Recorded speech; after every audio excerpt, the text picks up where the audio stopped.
A ideia dele era fazer um lançamento que pudesse suportar moedas digitais, mas a conexão foi óbvia, né? O seu trabalho havia conectado ao que passou a ser mais tarde chamado como blockchain. Ele lançou uma moeda que era chamada DigiCash, eCash e Cyberbucks. A intenção dele era permitir com que as pessoas pudessem fazer transações de um modo anonimato e que o governo não conseguisse decifrar. Uma prova vívida disso é que a moeda de Shao, o governo não conseguiu identificar a transação feita pela empresa. Mas Shao não conseguiu convencer os bancos nem outros a apoiar o mesmo projeto.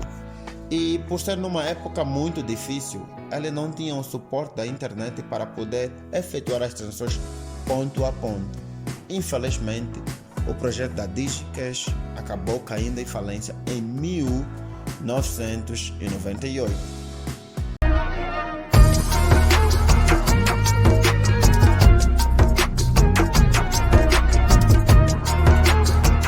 O ser humano sempre tentou encontrar formas de melhorar as suas trocas e dar uma espessura maior ao que era considerado como dinheiro. Saíram, por exemplo, de produtos agrícolas para animais, de animais para objetos de animais como marfim, dentes, e também para até objetos que estavam no mar, como conchas e algumas pedras, e daí também para, por exemplo, pedras preciosas e minerais. E mais tarde, o que passou a ser um meio mais viável e fácil de transportar, o papel moeda.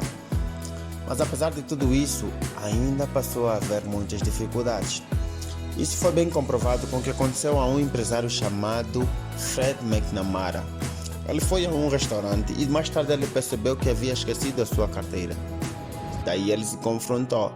Como é que ele poderia pagar se ele não tinha dinheiro em mão? Isso foi muito constrangedor para ele, porque ele conseguiu notar que embora ele estava sob uma posição alta, mas ele não conseguiria usar eficientemente o seu dinheiro quando estivesse fora do seu habitat. Daí ele reuniu com seus sócios e surgiu uma ideia, o lançamento do Dina Club Card, que foi um dos sucessores para a iniciativa da origem das indústrias dos cartões modernos. Já em 1958, a American Express, que até então, desde o ano 1850, simplesmente trabalhava para o frete e transporte de valores, introduziu no mercado um cartão que permitia pagar despesas com entretenimento e viagem. No mesmo ano também foi lançado o Bank America Card, que foi o precursor dos Visas que atuamos agora. Mas havia sempre um problema.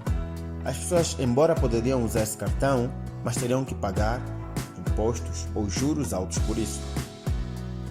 E esses cartões passaram a ser de formas plásticas, que de modo substituíram o papel no mercado.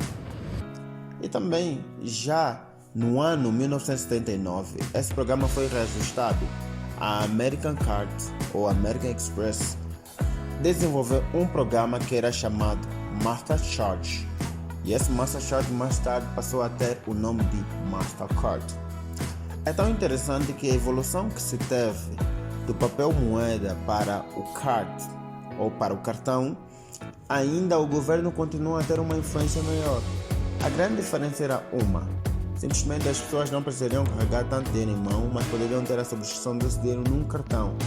Mas, para que este cartão pudesse funcionar automaticamente, o banco tinha que controlar as transações e permitir dar a autorização.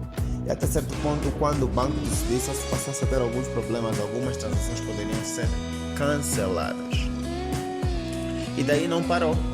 Ainda continua a haver a atualização da moeda ou a forma de pagamento digital. E uma das belas revoluções para isso surgiu no ano 1982, quando um homem chamado David Shao, que era um doutorado da Universidade de Califórnia, desenvolveu um sistema confiável descentralizado. A ideia dele era fazer um lançamento que pudesse suportar moedas digitais, mas a conexão foi óbvia, né? O seu trabalho havia conectado ao que passou a ser mais tarde chamado como blockchain. Ele lançou uma moeda que era chamada DigiCash, eCash e Cyberbucks. A intenção dele era permitir com que as pessoas pudessem fazer transações de um modo anonimato e que o governo não conseguisse decifrar. Uma prova vívida disso é que a moeda de Shao, o governo não conseguiu identificar a transação feita pela empresa. Mas Shao não conseguiu convencer os bancos nem outros a apoiar o mesmo projeto. E por ser numa época muito difícil, ele não tinha o suporte da internet para poder efetuar as transações ponto a ponto. Infelizmente, o projeto da DigiCash acabou caindo em falência em 1998. Mas foi tendo em base o projeto de Shao que alguns mais tarde vieram, como Stuart Hargreaves.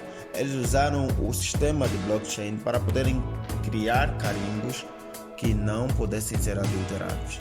E foi um sucesso, que até mesmo alguns restos desses certificados foram publicados no New York Times, ou seja, o jornal do New York Times, todas as semanas no ano 1995.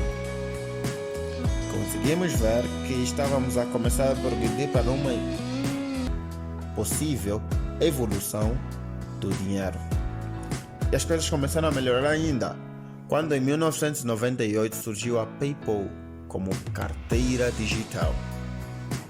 Foi um startup que nasceu na Califórnia, que criou um serviço permitindo que as pessoas pudessem enviar dinheiro de forma de e-mail. As pessoas podiam se cadastrar e dessa forma eles poderiam receber e enviar dinheiro eletronicamente de outros usuários. E as plataformas digitais começaram a melhorar.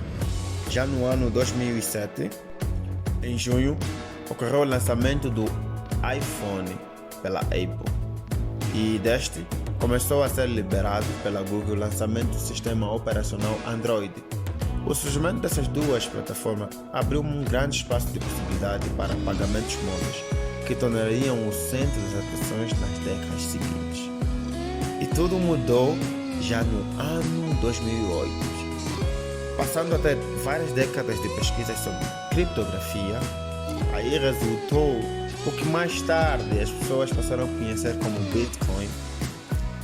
Já no ano 2009, teve a primeira transação feita de Bitcoin, 12 de janeiro. Lembre-se, as bases para isso já foram implementadas. Não é que seja algo tão novo. Dava para ver que os estudiosos da área sempre tentaram identificar que seria melhor usar um ponto de pagamento que fosse diferenciado, que fosse descentralizado e que não tivesse o controle do Estado.